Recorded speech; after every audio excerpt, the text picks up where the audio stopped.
तो गाइस आपका स्वागत करता हूँ अपने चैनल इन्वेस्टॉक्स पे। तो आज जैसे कि मैंने आपको बताया था कि हम भी आईपीओ रिव्यू लाने वाले हैं, तो आखिरकार मेड प्लस का आईपीओ आ चुका है। तो आज हम उसका रिव्यू करने वाले हैं, उसके सारे ही फाइनेंशियल कंपनी इन्फॉर्मेशन हम जानने वाले हैं। एनालिसिस करने के लिए हमें सबसे पहले कंपनी के बिजनेस के बारे में जानना होगा। तो चलो हम जानते हैं। तो वैसे ये एक दवाई बनाने वाली कंपनी मेड प्लस है और इसके स्टोर 2000 से भी ज़्यादा हो चुके हैं और ये हमें ऑनलाइन सर्विस भी देती है और ये हमें ओमनी चैनल सर्विस भी देती है। मतलब हम अपनी उनकी एक दुकान पे ऑर्डर दे सकते हैं और वहाँ पे वो आ जाएगा और ये पहली देने वाली सर्विस है उनकी तरफ से जो आज तक किसी ने नहीं दी। और जो ये कंपनी है वो second largest pharmacy retailer company है जो इंडिया की है और इसके पास 2000 से भी ज़्यादा स्टोर है जो मैंने आपको बताया था। और ये ओमनी चैनल जो मैंने बताया था आपको, ये पहली फार्मेसी रिटेलर है जो ये प्रोवाइड कर रही है और इनकी जो मैनेजमेंट और इनका एक्सपीरियंस है वो एकदम हाई है। तो जैसा ही इसके हमने स्ट्रेंथ्स देख लिए हैं, तो अब हम इंडस्ट्रीज़ के बारे में जानने वाले हैं, इनकी इंडस्ट्री में कितना स्कोप है। तो सबसे पहले इनकी हम सप्लाई चेन देख लेते हैं। तो मैन्युफैक्चर से हमें ये CF एजेंट के पास जाती है 25% के साथ और फिर डिस्ट्रीब्यूटर के पास पहुंचती है 8 और 10% तक। फिर ये सप्लाई करती है और सब पे कुछ 15 से 25% इतना सब कुछ लग जाता है। पर जो इनका मॉडल है वो है मैन्युफैक्चर से जाएगी, फिर CF एजेंट से जाएगी, फिर डायरेक्ट सप्लाई करेगी, डिस्ट्रीब्यूटर को हटा दिया गया है। तो इनकी मेरे को लगता है ये चीज़ बहुत ही अच्छी है और ये चेन अच्छी है। तो मेरे को लग रहा है इनके पास एक ये एडवांटेज अच्छी है। अब हम देखते हैं कि फार्मेसी का स्कोप कितना है रिटेलर के वाइज में। तो जो रिटेलर है उसमें 3% फार्मेसी और दवाइयों का ही देता है, पर इनका जो वो है रिटेल साइज मतलब इनका वैल्यूएशन है वो 23। जैसा कि आप देख सकते हो फार्मेसी है उसका 2.9% है, मतलब रिटेलर जो भी बिजनेस होता है रिटेलर का उसमें 2.9% है और इनका वैल्यूएशन कुछ 23 बिलियन डॉलर्स का हो जाता है। और इनका जो 10% है वो हमारे ऑर्गेनाइज्ड रिटेलर का है, जैसे कि कोई बिजनेस कर रहा है इन पे ही, जैसे कि हमारा अभी हम मेड प्लेस का ही रिव्यू कर रहे हैं वही। तो उनका है 2.3 बिलियन डॉलर का मार्केट का साइज मतलब वैल्यूएशन। तो इनमें हमारे क्या कहते हैं फ्यूचर प्रिडिक्शन दी गई है कि वो 2025 तक 3% हो जाएगा मार्केट साइज और 36 बिलियन डॉलर का हो जाएगा और 20% हमारे ऑर्गेनाइज्ड रिटेलर का मार्केट हो जाएगा और 7 बिलियन डॉलर्स हमारा मार्केट हो जाएगा। तो इसमें सबसे बड़े रिटेलर्स अपोलो और मेड प्लस का नाम भी आ सकता है। तो इसमें ये हमारे फ्यूचर प्रिडिक्शन दी गई है।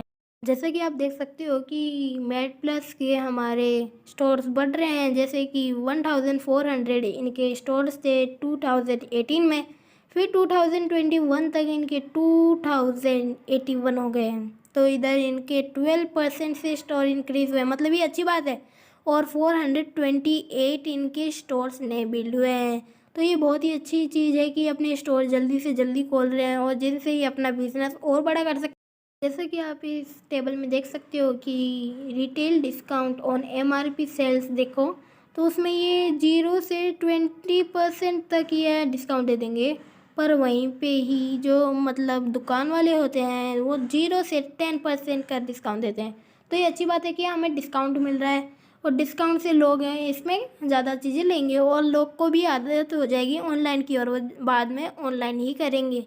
तो ये भी इनका सही सिस्टम है। तो चलो अब नेक्स्ट स्लाइड की तरफ बढ़ते हैं।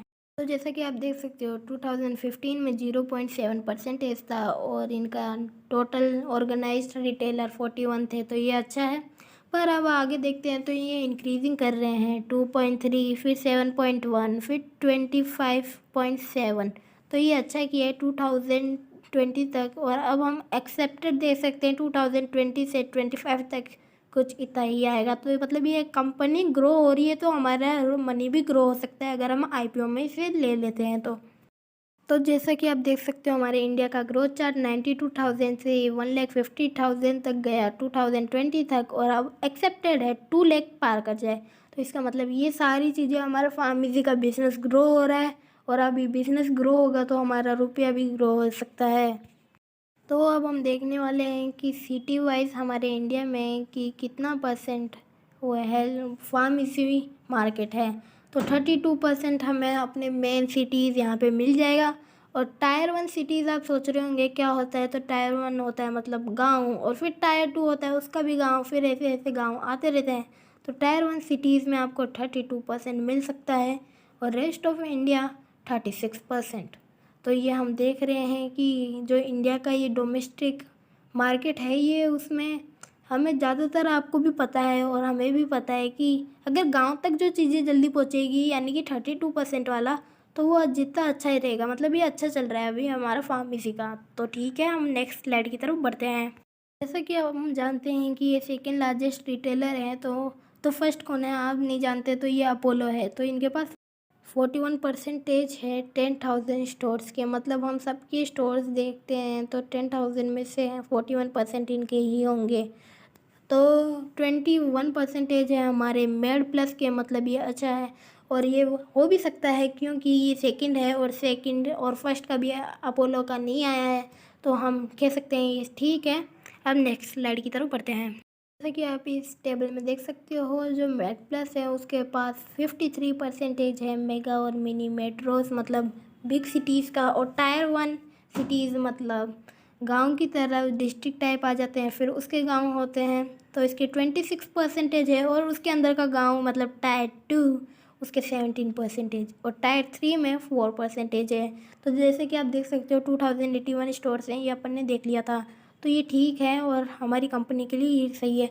तो अब हम चलते हैं हमारे फाइनेंशियल्स की तरफ से, और अब हमने इंडस्ट्रीज देख लिया है तो अब फाइनेंशियल चलते हैं। जैसे कि आप स्क्रीन पे देख सकते हो, ये इनकम स्टेटमेंट है मेड प्लस की। तो जैसा कि आप देख सकते हो, इनकी इनकम है इस साल की 704 मिलियन रुपीज़। तो आप देख सकते हो इतनी इनकी इनकी इनकम है। तो अब इनके एक्सपेंस देखते हैं तो 789.87 इनके मिलियन रुपीज़ इनके एक्सपेंस है। तो आप जैसे कि देख सकते हो इनके एक्सपेंस ज़्यादा, इसका मतलब हमारा लॉस है तो 85.87 का लॉस है। तो अब आप सोच रहे होंगे ये सही कंपनी नहीं है। तो अब हमें देखना चाहिए ये एक्सपेंस किस में कर रही है। तो ये एक्सपेंस ज़्यादा कर रही है purchase of stock in trade. तो जैसे कि आप स्टॉक इन ट्रेड का जानते हो, दवाई खरीद रहे हैं और उन्हें आपके लिए लेके आ रहे हैं। तो सेकंड सबसे ज़्यादा किस में कर रही है वो भी देख लेते हैं। सेकंड पे एम्प्लॉय बेनिफिट एक्सपेंस का हो रहा है 225 मिलियन रुपीज़ का। तो जैसे कि आप देख सकते हो, तो इसमें हम एम्प्लॉयज़ की सैलरी देना होता है, एम्प्लॉयज़ को बोनस वगैरह देना होता है। मतलब कंपनी एम्प्लॉयज़ के लिए अच्छा कर रही है तो एम्प्लॉयज़ को ट्रस्ट होगा कंपनी में और वो इस कंपनी पे फुल रहेंगे। तो फिर ये मतलब ये कंपनी अभी अच्छा कर रही है। तो पीएल स्टेटमेंट हो गया, तो अब हम देख लेते हैं बैलेंस शीट की तरफ चलते हैं। तो आप इसके एसिड्स देख सकते हो 9,000 से 17,000 हुए हैं, वो भी 2 साल के अंदर अंदर। तो मतलब ये बहुत ही अच्छी बात है कि इन्होंने अपने डबल कर लिया है एसिड्स को, जैसा कि आप देख सकते हो, और ये बहुत ही अच्छी बात है। तो चलो अब कैश फ्लो की तरफ चलते हैं। तो जैसा कि आप देख सकते हो टोटल कैश इसमें बढ़ रहा है, तो ये मतलब अच्छा है। और इसमें cash and cash equivalents on the and ये भी बढ़ गया है, तो ये बहुत ही अच्छा है। मतलब ये सब ठीक है फाइनेंशियल्स। अब हम थोड़े रेशियोज़ देख लेते हैं। तो जैसा कि आप देख सकते हो रिटर्न ऑन इक्विटी रेशियो पे कि मेड प्लस में 2019 में 4% का रिटर्न ऑन इक्विटी दिया था, और बाद में 20 में 0.4% का, और 21 पे 10.1% का। तो और हमें टोटल परसेंटेज हमें दिख रहा है कि 2019 से 21 तक की 58.9%। तो ये रेशियो भी ठीक है, रिटर्न अच्छा मिल रहा है अपन को।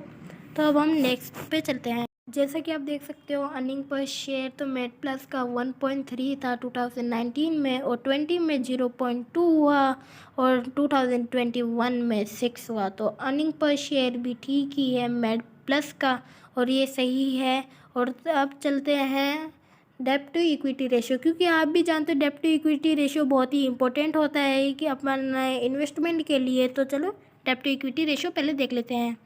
जैसे कि आप देख सकते हो डेब्ट टू इक्विटी रेशियो में मेड प्लस का 0.2 था 2019 में, और फिर 0.1 हुआ 2020 में, और अब 2021 में इनका 0 है। मतलब इनका कुछ भी डेप्थ नहीं है। तो मतलब ये बहुत ही अच्छा है, इनके पास डेप्थ भी नहीं है और इन्वेस्टमेंट करने के लिए भी ये अच्छा है।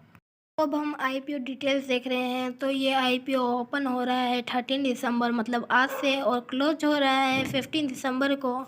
तो ये इशू टाइप है बुक बिल्ट इशू, और इसकी फेस वैल्यू है 2, और इसकी आईपीओ की प्राइस 780 से 796 के बीच में एक शेयर की हो सकती है।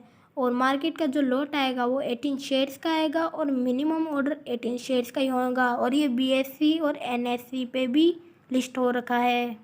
तो मिनिमम है एक लॉट खरीदना, जो है 18 शेयर हैं एक लॉट में 14,328 में, और मैक्सिमम आप 13 लॉट्स खरीद सकते हो, 234 शेयर्स मिल जाएंगे आपको, और वो 1,86,264 रुपीज़ का हो जाएगा। तो चलो अब आगे चलते हैं। तो मैं कहना चाहता हूँ ये शेयर बहुत ही अच्छा है। जैसा कि आपने हमारे ये रिव्यू में देखा कि ये शेयर बहुत ही अच्छा है, इसके सारे फाइनेंशियल स्ट्रॉन्ग है। तो मैं आपको बोलना चाहता हूँ कि आप इसमें अप्लाई करो। तो चलो तब तक के लिए थैंक यू, और अब नेक्स्ट वीडियो भी जल्दी ही आएगी, और हमारे चैनल को सब्सक्राइब कर दीजिए इन्वेस्टॉक्स को। तो बाय बाय गाइस।